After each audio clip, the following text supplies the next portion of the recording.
একদিন আগে আমি একটি বুড়ি পরিষ্কারের ভিডিও আপলোড করেছিলাম। আলহামদুলিল্লাহ আমার ভিডিওটি কিন্তু ভাইরাল হয়েছে।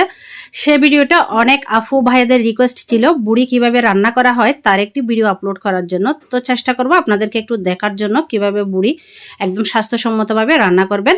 এখানে আমি সরিষার তেল দিয়ে দিয়েছি। একটি ফ্যানের মধ্যে দিয়ে দিব বেশ কিছুটা পরিমাণ রসুন, সাথে তেজপাতা, লবঙ্গ, এলাচ, দারুচিনি, একটি কালো এলাচ সবকিছু দিয়ে হালকা একটু ভেজে নিব। ভেজে নেওয়া হয়ে গেলে বড় সাইজের একটি পেঁয়াজ এভাবে করে কুচি করে কেটে দিয়ে দিব। যতক্ষণ না পেঁয়াজটা একদম নরম হয়ে আসতেছে ততক্ষণ একটু এভাবে করে নাড়াচাড়া করে রাখতে হবে। তো পেঁয়াজটা যখন মানে নরম হয়ে আসবে তখন আমি এখানে দিয়ে দিব আদা আর রসুন বাটা। এটা আমার ডিপ ফ্রিজে ছিল সেজন্য একটু শক্ত। আদা আর রসুন বাটাটা দিয়ে পেঁয়াজ আর রসুনের সাথে ভালো করে একটু মিশিয়ে নিতে হবে।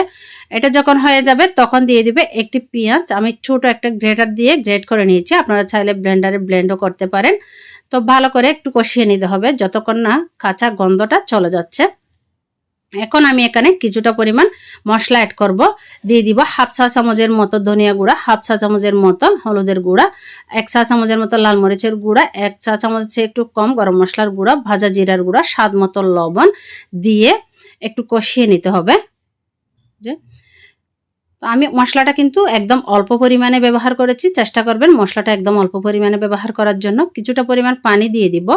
পানিটা এই জন্য দিয়ে দিব মশলাটা যাতে পুড়ে না যায়, সেজন্য কিছুটা পরিমাণ পানি দিয়ে দিব। মশলাটা ততক্ষণ কষাবো যতক্ষণ না কষিয়ে একদম তেলটা উপরে চলে আসতেছে। এই যে আমার তেলটা যখন উপরে চলে আসলো, যে বুড়িটা আমি পরিষ্কার করে রেখেছিলাম সেই বুড়িটা এখন দিয়ে দিব। দিয়ে বুড়িটা দিয়ে ভালো করে একটু করে মিশিয়ে নিব। এখানে আমি প্রথমে কোনো পানি ব্যবহার করব না। বুড়ি তো এমনি মোটামুটি একটু পানি থাকবে যেহেতু ডিপ ফ্রিজে ছিল। তো এখান থেকে বের করে আমি এটা রান্নার জন্য বসিয়ে দিয়েছি। চুলার আঁচটা একদম মিডিয়ামে রেখে রান্না করে নিব। এই যে পানিটা ছিল সে পানিটা কিন্তু একদম শুকিয়ে গেছে।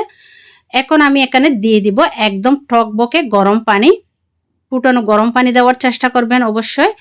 ঠান্ডা পানি ব্যবহার করবেন না। ঠান্ডা পানি ব্যবহার করলে কিন্তু বুড়িটা শক্ত হয়ে যাবে। এভাবে যদি রান্না করেন তাহলে দেখবেন এত সফট নরম হবে বুড়িটা, আপনারা নিজেরা অবাক হয়ে যাবেন। আজকের এই বুড়ি রান্নার রেসিপিটি যদি আপনাদের ভালো লেগে থাকে রেসিপিতে একটি লাইক, কমেন্ট, শেয়ার করে অন্যদের দেখার সুযোগ করে দিবেন। কে কোথায় থেকে ভিডিওটি দেখছেন অবশ্যই জানাতে ভুলবেন না। তো আমি মিডিয়াম আঁচে রেখে পানিটা শুকিয়ে নিয়েছি। এই যে আমার সব পানি শুকিয়ে কিন্তু তেলটা বের হয়ে আসতেছে। আমি এখানে কিন্তু একদম কম তেল ব্যবহার করার চেষ্টা করেছি। কেউ একটা কাঁচামরিচ দিয়ে দিব। কাঁচামরিচ দিলে এভাবে বুড়ি রান্না করলে খেতে কিন্তু অসাধারণ লাগে। তো এই যে আমার বুড়ি কিন্তু মোটামুটি হয়ে এসেছে, তেলটা বের হয়ে গেছে। এভাবে গরম গরম ভাতের সাথে যদি এরকম মশমশা বুড়ি হয় তাহলে তার কোনো কথাই নেই। তো যারা একটু আমার মতো পছন্দ করেন তাহলে তারা একবার এভাবে ট্রাই করে দেখবেন। আশা করি ভালো লাগবে। ভালো লাগলে আপনাদের টাইমলাইনে শেয়ার করে রেখে দিতে পারেন। আজকের মতো বিদায় নিচ্ছি। আল্লাহ হাফেজ।